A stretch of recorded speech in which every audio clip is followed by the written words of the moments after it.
Hi, it's Jane and Heather, coffee cheers. chat time. And we're excited to be here today. So I had a bit of a crazy morning, so I was running around. Chill. So we're talking about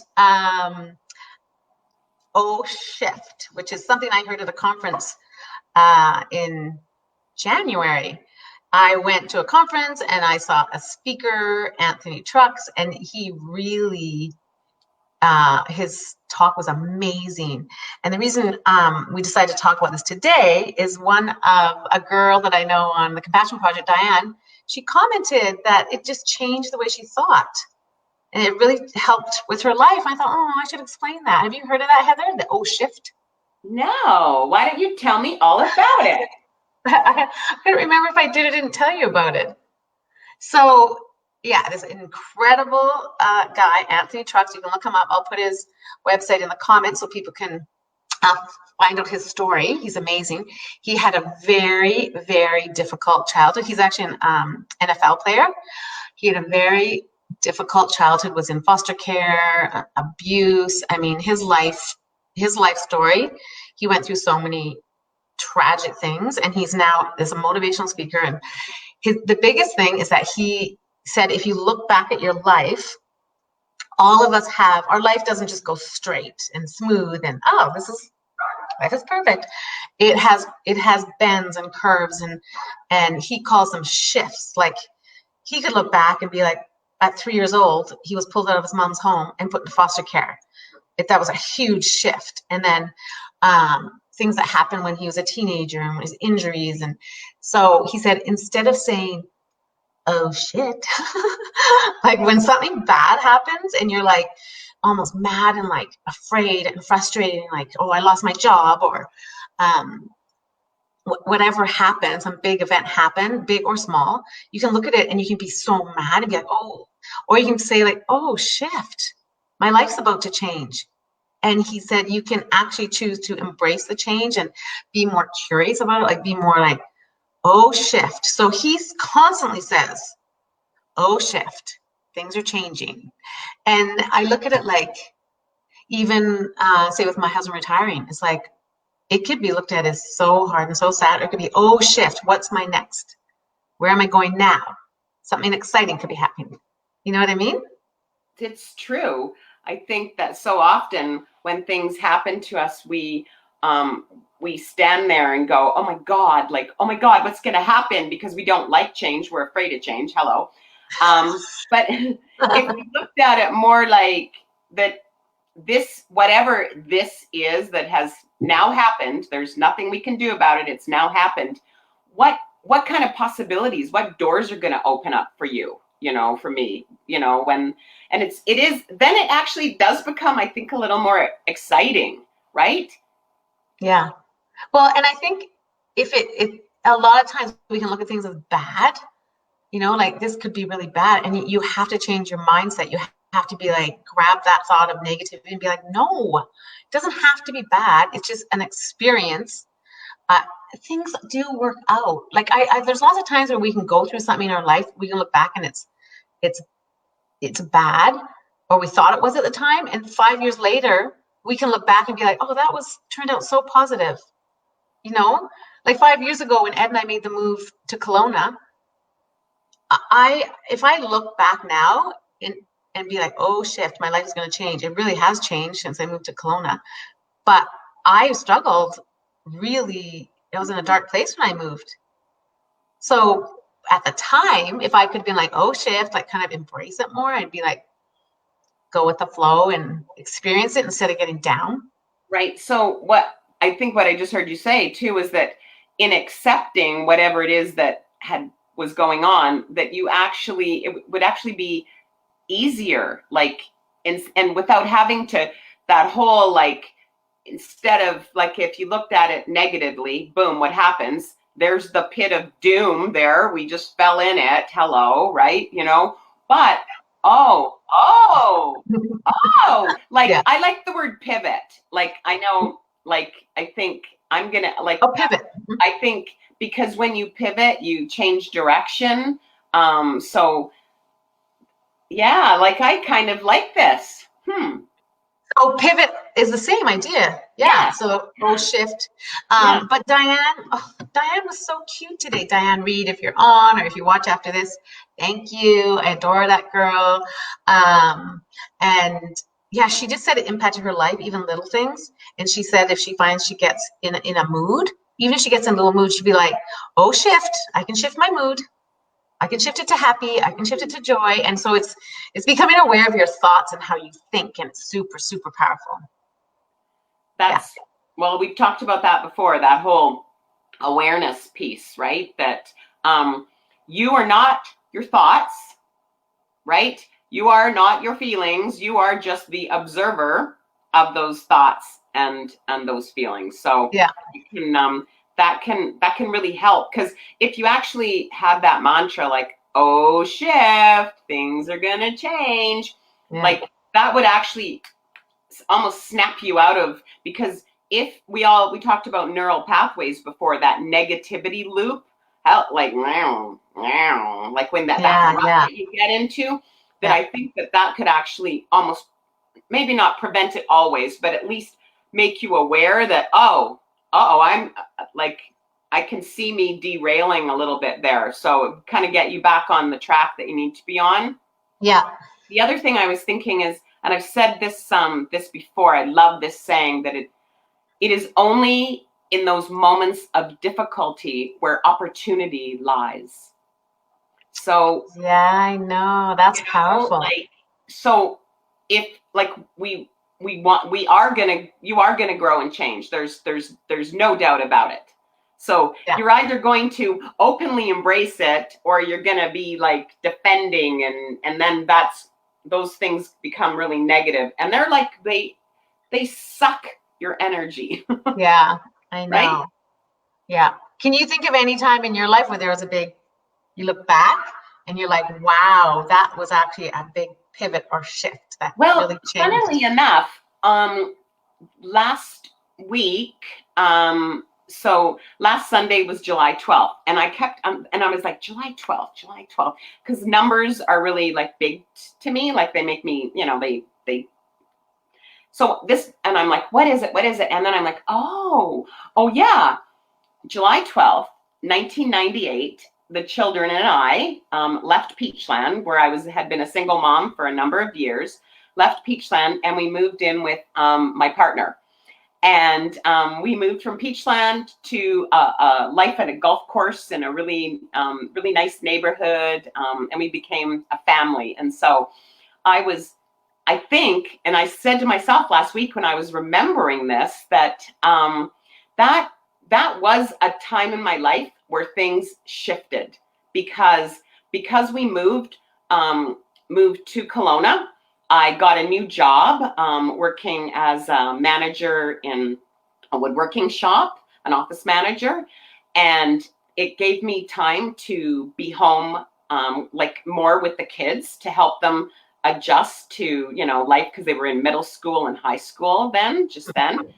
And it also gave me the opportunity to meet some new people.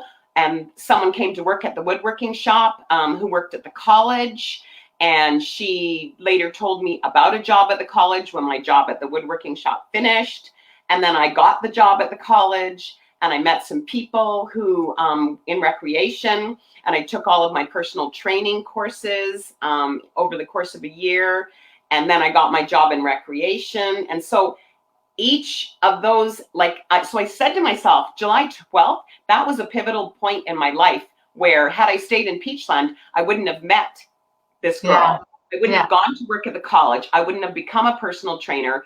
I always loved health and fitness. That would always have been there, but who knows where my life would be. So yeah, I think that for me, that's, Mm-hmm. And those are like moments where you've made change, you made the right decision, and it worked out for you. And then sometimes you don't know.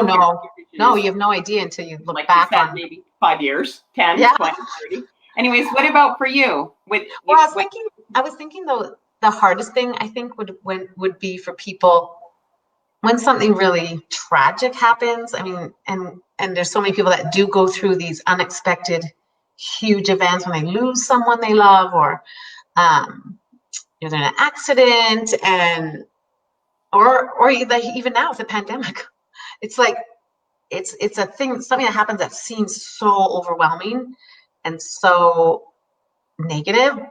But when you think of it as, oh, shift, even the pandemic, it's like, oh, shift, our world is changing. Does it have to be bad and down and negative? And we're going to have moments of that, but you can switch it and think, I can take a positive route. That's where I really look at, like, when someone goes through something big, so the world and the pandemic or personal, whether you're, been in a car accident, you're injured, it's oh, shift. I read an article, sad, the other day about a young mom in Penticton. She was in a car accident, and she has a 4-year-old son, single mom, and she's paralyzed from mid down. She's in a hospital in Vancouver. And they had this article on her, and she said in her own words, I think my life will get better. She literally said, I think this will be positive for me. It's okay. Like, you don't have to worry about me. I was like, okay, that is a girl that is already being like, oh, shift. I'm not going to go. I'm a mom. I'm still alive. And she's in the hospital saying this can be positive. It doesn't have to be negative. I'm like, wow. Isn't that resilient? Yeah. Like gold star resilience. Like, yeah. It's funny how some people have that, and some of us, it's more of a struggle for right. And finding that. That got me thinking too, and I thought that's amazing, not easy to do. So anyway, but mine was more, I'd mentioned before about when we moved, I think from Kelowna. When I looked at that was kind of my shift, where I wish I could have gone back and been like, no, Jane. I wish someone could have talked to me and be like, that's why. Remember, I've always said to you, like, I wish that my crystal ball worked better. Don't we all? No, I don't think so, Heather, because if we all had a crystal ball on January 1st for 2020, and if we all looked in and it was like, oh, there's going to be a pandemic and you're all going to have to self-isolate. You'd have been like, oh my God, don't be ridiculous. That's never going to happen. Honestly, we all would have been like, I know, I'm wondering how, like, personally, like, I'm thinking about this whole shift thing. I'm struggling a bit because I found out that I will be continuing to work from home for the most part this fall, for the fall semester at the college. Oh. So see, that's shift. I'm I'm struggling, and I'm trying not to struggle, to try to be like, okay, so what's that gonna look like? Like what, like for the job that I do, and for all the people that we serve, the students that we serve, what's that gonna look like? Like, I think it's almost like we tend to, as humans, we overthink. We already go ahead, and when you go ahead to the unknown, it creates fear, right? And then our minds thinking, what is it going to look like? What's it going to be like? Instead of just like, okay, take a breath. Oh, shift. That's a change for me. And day by day, and just let it unfold. And they say, like, when you can flow with life, like you flow, and because you really have no idea until you're in it. So to think in September already, it's easier to just be like, okay, get back to today, deal with each day, and we'll see how it unfolds. Yeah, but we know that some of us are major planners, and some of us are have major anxiety. I just accepting the fact that I'm due. So I'm being honest that I feel anxious about this. I am concerned. I know there's nothing I can do. So I'm just trying to be like, okay, so what are my next steps towards the becoming a little more able to go with the flow? Yeah, I think you're already way ahead of the game, because you're very aware of your thoughts, and you're already, like, you're aware of how you think. And so you actually can control your mindset, and you can be like, wait, I'm getting, and bring yourself back. So yeah. I think you'll do good. You're already ahead of the game. Okay. Oh. We're at the at the end of our coffee chats. We are starting to play one game of Cool to Connect, which is these cards you can see that I got off Dana Clark with Heroic Humans, and Heather and I, we'll play one at the end, right? We just pull one at the end. It's a random card. We have no idea the question it's going to ask. If we don't like it, can we put it back in the deck and try another? No. And I do not look at them. I have any ones I Okay. at the bottom. I have no idea what it is. Ready? Okay. Is there anything else you want to add to the shift thing, or you want to just move on to this? You good? Let's play. Here we go. All right. I always find the question so interesting. Okay. Who can you count on? Oh.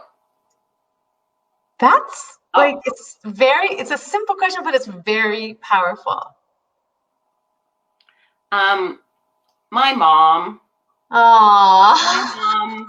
My mom is my biggest cheerleader, and she has been for, 59 years. So, Mom, if you're listening, thank you for always being on my side, and for trumpeting my causes, and for rescuing me. All I've ever had to do was call her. For instance, when I lost a baby halfway through the pregnancy, I picked up the phone. It was like the middle of the night. I called her. I said, "This is what's happened." And she stopped everything. She didn't go to work the next day. She got on a bus, and within 12 hours, she lives on the island. Within 12 hours, she was in Peachland to help me to get through those early days after the loss of the baby. Bless her heart. Thank you to all the moms. Aw.